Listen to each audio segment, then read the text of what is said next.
أعزائنا المتابعين ومشاهدين قناة سعودي أوتو، أسعد الله أوقاتكم بكل خير. على هامش تدشين موديلات هيونداي في مدينة دبي أوتودروم، التقيت بالسيد واتينبرج، نائب الرئيس ومسؤول نشاطات الرياضة وموديلات Mr. Tell, nice to meet you. How are you? Nice to meet you, Bakur. I'm very good. I'm very good on this special day. Okay. My first question is, what makes the brand or what makes the division in Hyundai different from other performance brands?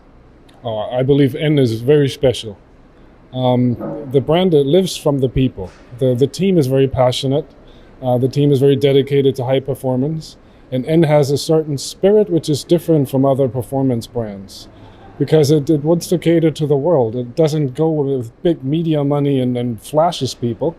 It actually comes from a grassroots perspective because we listen to our customers and we want to get the customers together to share their emotions, their individuality, and they are quite extroverted actually. And this is what we're catching.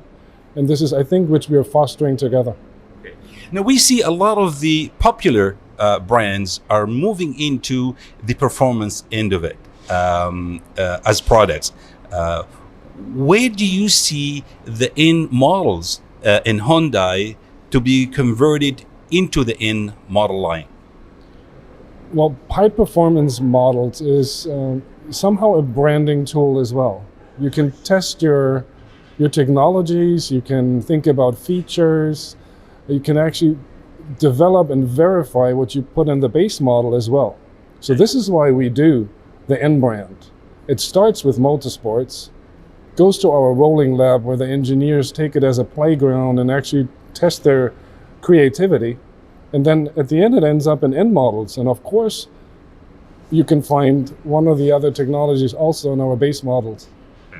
Now, I would like to know is, what are the N specific designs performance enhancing elements in the N models Hyundai? That's a good question. First of all, we start with our performance blue color. Right. It's a signature color which everyone can see.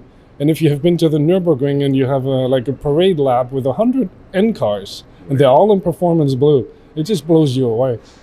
And then of course there's different features. There's red accents to the performance blue, a nice red racing accent color, and we have the red triangle in the back which we're taking from the racing environment, which is just really, really phenomenal. Air ducts, design features, we have the spoilers. So there's a lot of things which we do to make N a high performance brand, also visually. Now, did the Elantra, Wokona and Veloster inline or in products go through hot weather testing in our region, and what specific modification, if any, has been made to these three wonderful cars?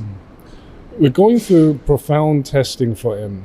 There's not only hot weather testing, which we normally do in the Death Valley, and I think the climate is similar to here in Dubai. Right.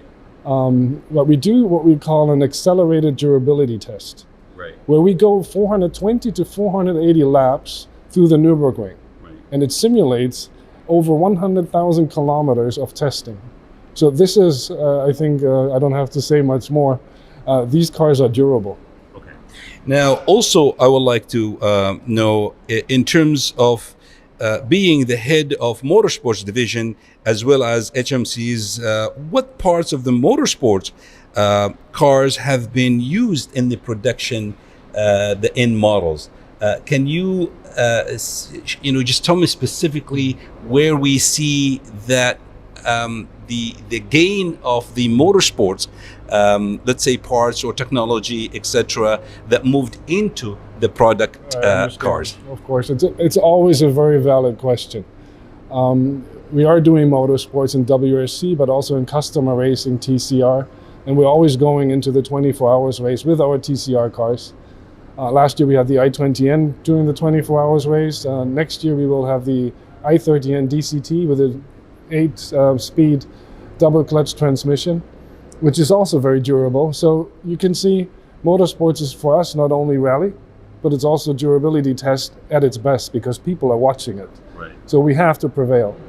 So one example from the WRC would be because you have, it's always at the limit of survival. Actually, it's you want to arrive, and of course you want to also win. And there's G-forces on that WRC car, which you cannot imagine. So what was developed in the i20 was actually an integrated drive axle, which now we find in the i20N and the Elantra N, which is much stronger, a little bit lighter, and more durable, and can take those lateral G-forces much better than any other axle. Now, where do you see, from a design perspective, the inspiration of the end models? I'm sure you take the base from the models themselves, but then your designers can go really a little bit further than that. Where do you see the balance where you can say, okay, this is acceptable as in-model production car? Oh, the inspiration comes from where? The inspiration comes from racing. I mean, look at the old 1960s car. I mean, even the performance blue color was quite popular back in the day. And you can still see it sometimes on the racetrack. So this is where the inspiration comes on first. But our designers are absolutely creative and have a big heart for racing. So you talk about aggressive look, you talk about a stylish look, you talk about things which put some downforce on the car, so it's even stiffer on the track. So I think the designers are doing a beautiful job and it's for every designer, I think, the pinnacle of their work, to be able to express themselves in an environment where design is so important. Now tell me a little bit about the future technology that Hyundai HMC is working on, and I'm sure that would really be transferred to the end models. Tell me about the electrifications and the mix hybrid between electrification and hydrogen. Can you shed some lights on that? Tell me what's the future technology and when would we see these cars? Well, Hyundai is very popular and well known for future technology and especially in generating power. You have spoken about hydrogen, or you mentioned hydrogen. There's a lot of hype about battery electric vehicles at the moment, which will of course prevail, but for quite some time you will run with different propulsions at the same time. There will be hydrogen, which we are already selling with the Nexo. There will be battery electric vehicles, but of course also for quite some time normal combustion engines. But we are talking about high performance, and we are also thinking about how does high performance look in the future. And we're quite strong believers that our product pillars, which our N brand is based on, will also stay the same during the era of electrification, which is being a corner rascal, being an everyday sports car, and being at the end also racetrack capable, also when we drive in battery electric. So this is what we're working on. And if you have paid attention to the Elantra N launch, which we had in July of this year, there was also some sort of teaser of where the way could go forward to. So we are thinking about a battery electric vehicle under N, but we're also thinking about what about a combination of battery and hydrogen electric. So, but this is what I can say for today. But there will be some things coming up in the future, I'm sure of it. أعزائنا متابعين ومشاهدين قناة سعودي أوتو، نيابة عنكم وصارت عن نفسي أشكر السيد واتينبرج، نائب الرئيس ومسؤول عن نشاطات الرياضة في هيونداي، وكذلك مسؤول عن موديلات الN.